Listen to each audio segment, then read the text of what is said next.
This is my hometown. It's called Youngstown, and it's in the state of Ohio near the Pennsylvania boundary.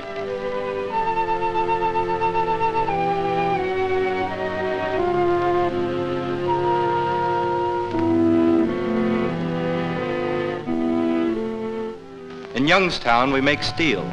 We make steel and talk steel.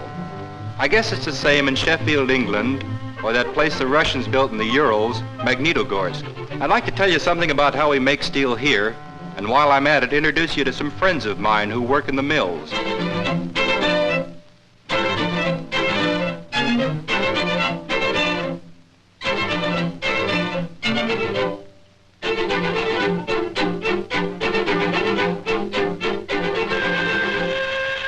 Look down any street in town, and you'll see the mills at the end of it.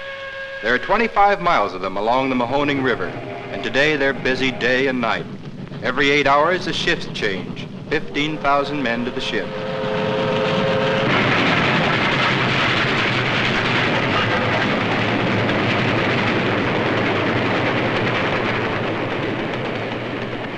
The men going to work can see the freight trains bringing in the raw materials: iron ore, coal, and limestone.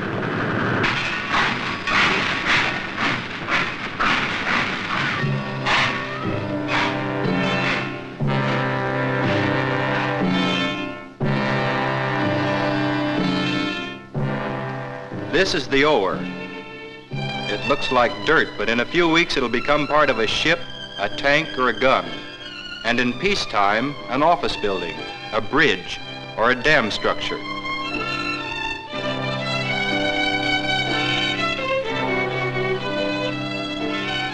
An overhead crane picks it up and carries it over to the skip hoists, which take it up to the top of the blast furnace.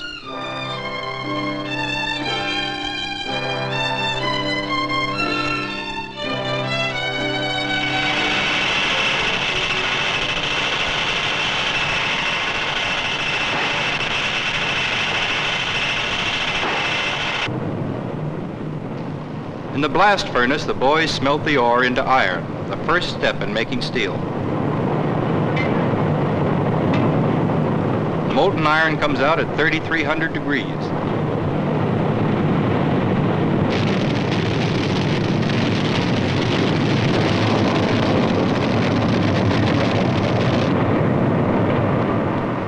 The slag comes up to the top like cream in a pitcher and goes out the other way.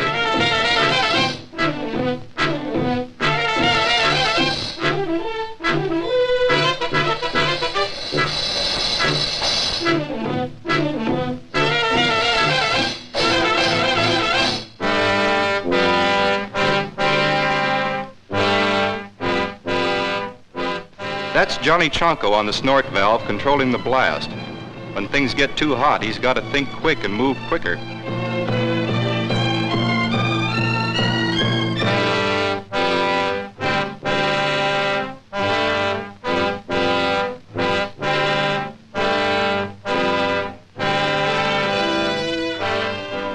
Peter Zeman's the blower, head man on the shift.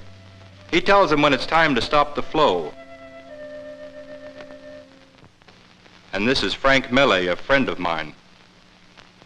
Frank came here from Italy 45 years ago. He's got his own place up on the hill. Come Christmas, it's full up with his children and grandchildren.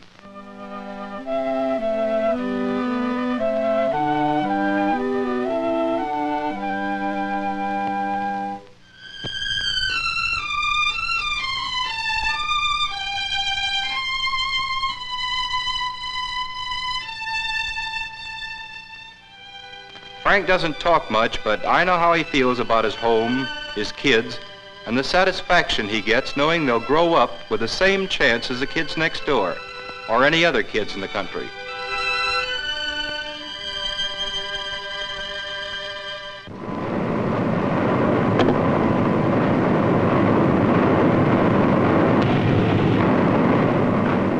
This is the open hearth where the molten iron from the blast furnace is mixed with scrap iron and the two purified into steel. I remember the first time I saw it, the size of the place, the noise, the sirens wailing when the big stuff moved overhead, and the heat hitting you like a solid wall. It's something you don't forget.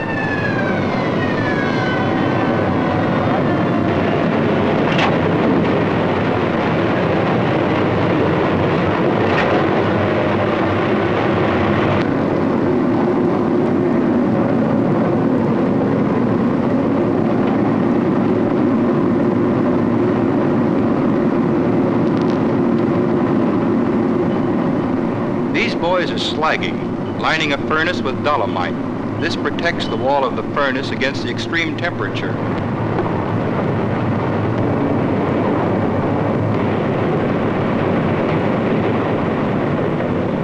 Down the line, Bob Wentworth is charging scrap iron, scrap that came from farms, backyards, and attics all over the country, collected by school kids and housewives to do their part in the war.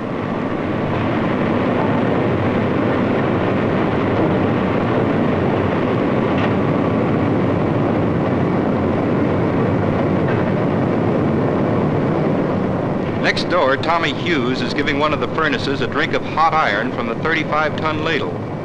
This iron is fresh from the blast furnace.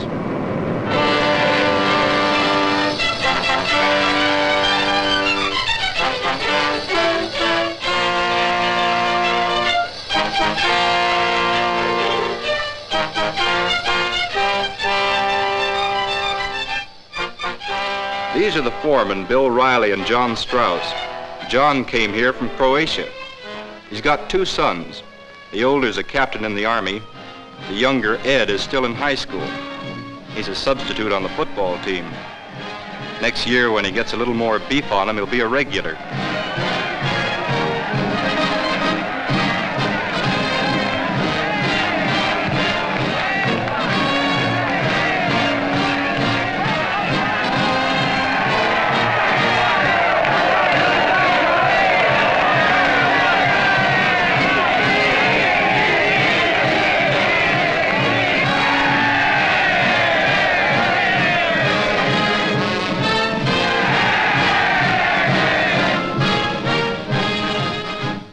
Of course, it isn't all football. Education comes first. The principal, Mr. Glasgow, understands the kids. He believes they should help plan their own schooling. Ed's interested in flying, so along with languages and literature, he gets courses in physics and aerology and internal combustion engines.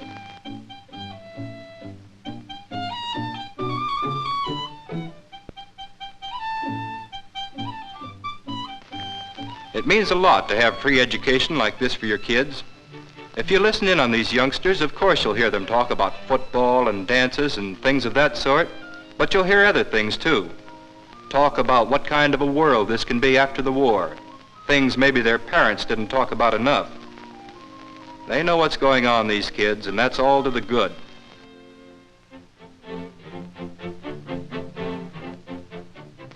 Yes, if you listen to them, you get to appreciate how much democracy depends on education. Education for everybody.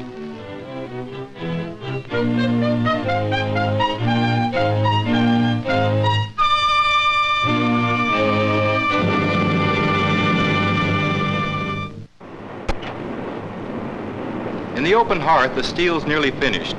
The first and second helpers take a sample. Mike Kubinski's the first.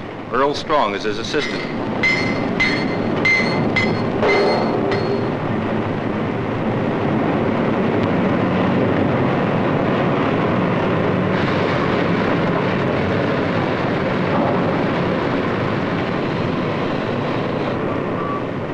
Mike's people came here from Czechoslovakia.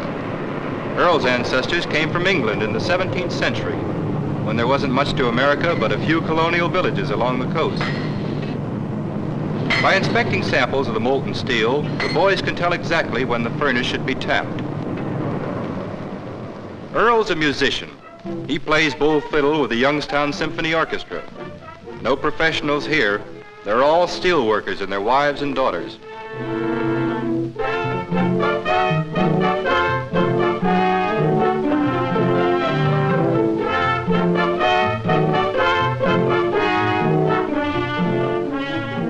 The maestro, Michael Picocelli, is a timekeeper in the mills, and there's been plenty of bad jokes about that.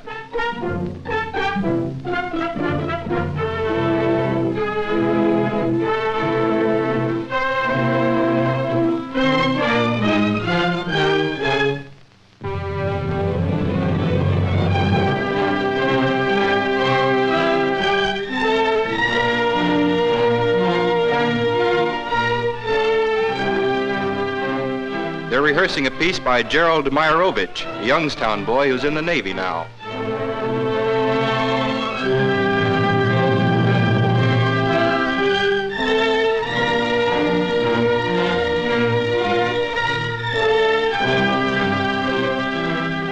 steel men get in the habit of doing things together, like in the mill. The open hearth gang ravels out the hole in the rear of the furnace and lets the steel out, roaring and spitting at 3,000 degrees.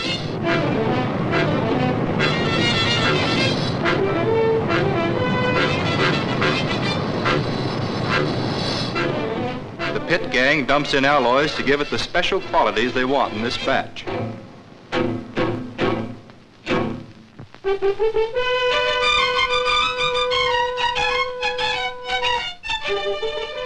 This ladle weighs 100 tons, but the overhead crane handles it like a toy. Lifts it over to a line of ingot molds where it's tapped off. We call this teaming. Just to be on the safe side, another test is made to be sure that the alloys have been added in proper amounts.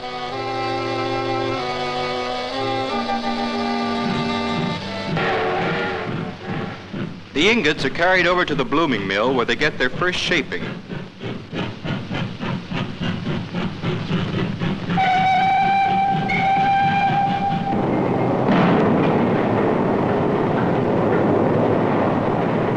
It looks rough, but these rollers squeeze the ingots down to a tolerance of a 1/16 of an inch.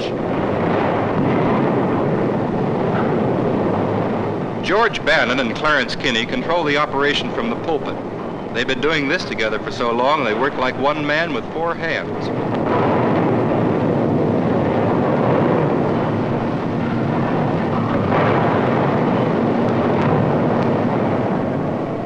When the ingots flatten to a slab, Fred Ingram takes over.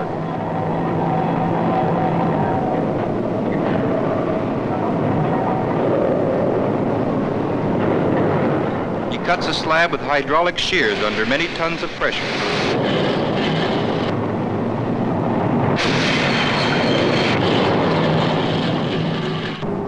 Fred's a shop steward for the union, which has an agreement with the mill. He represents the workers on the plant's labor management committee. These days they're discussing production problems, and they've been doing a great job up there, working together, planning together, figuring out new ways to make more steel. We've got the machines, like this one in the hot strip mill, where in one continuous operation a slab of steel is flattened into a sheet. Each roller operates at a different speed, synchronized to handle a slab that's growing longer and thinner and moving faster all the way down the line.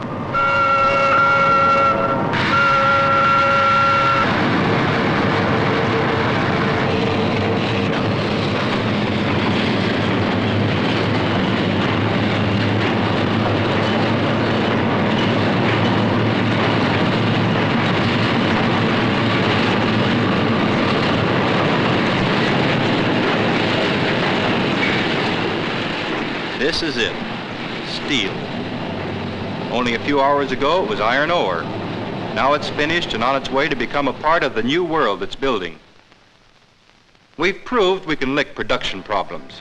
We've got the equipment, the science, everything it takes to get the job done. But when the war is over, we're going to have other problems. We know about that in Youngstown. We've had it here before.